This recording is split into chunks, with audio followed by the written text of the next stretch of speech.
இப்போ 10 கப்பல்கள் வருது. முதலாவது கப்பலில் வர நேரமே தரம் குறைஞ்சிருக்குன்ற குற்றச்சாட்டு முன்வைக்கப்படுது.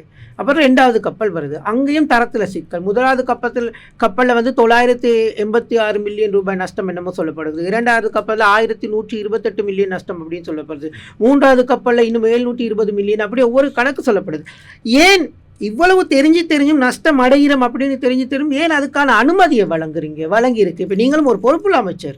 சேகு அவர்களே, தொடர்பாக பூரண விசாரணை தற்பொழுது ஆரம்பிக்கப்பட்டிருக்கிறது. எனவே நினைக்கிறேன் விசாரணை இடம்பெடுக்கிற நேரத்திலே மிக விரைவிலே, அதாவது பாராளுமன்றத்திலும் சம்பந்தமான விவாதிக்கப்பட்டிருக்கிறது. எனவே சம்பந்தம் பூரண விபரங்களை நாங்கள் நிச்சயமாக, உங்களுக்கு ஏற்கனவே கூறியது போல, அரசாங்கம் யாரையும் பாதுகாப்பது கிடையாது. அரசாங்கம் ஊழல் செய்கின்ற அரசாங்கம் கிடையாது. நேர்மையான அரசாங்கம், வெளிப்படையான அரசாங்கம்.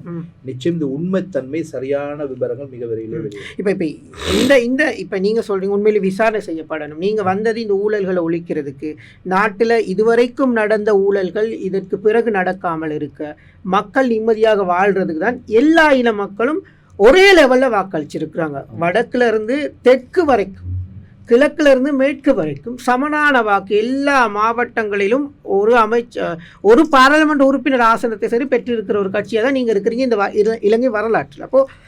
இப்போ உங்களுக்கு அனுபவம் இல்லை, இதனால தான் இப்படியான சிக்கல் வருது. இந்த அனுபவம் இல்லைன்ற வார்த்தையை நீங்கள் ஏற்றுக்கொள்றீங்களா இல்லையா?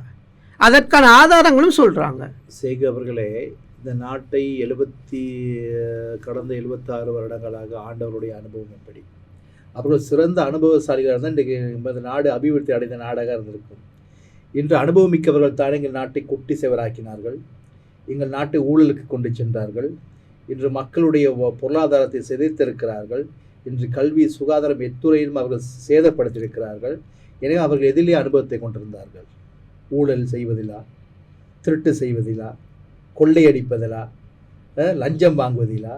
எனவே நாங்கள் மக்களுக்காக, அதாவது பாராளுமன்ற அமைச்சரவைக்கு நாங்கள் புதிதென்றாலும் மக்கள் அரசியலிலே நாங்கள் புதிதல்ல. பல வருடங்கள்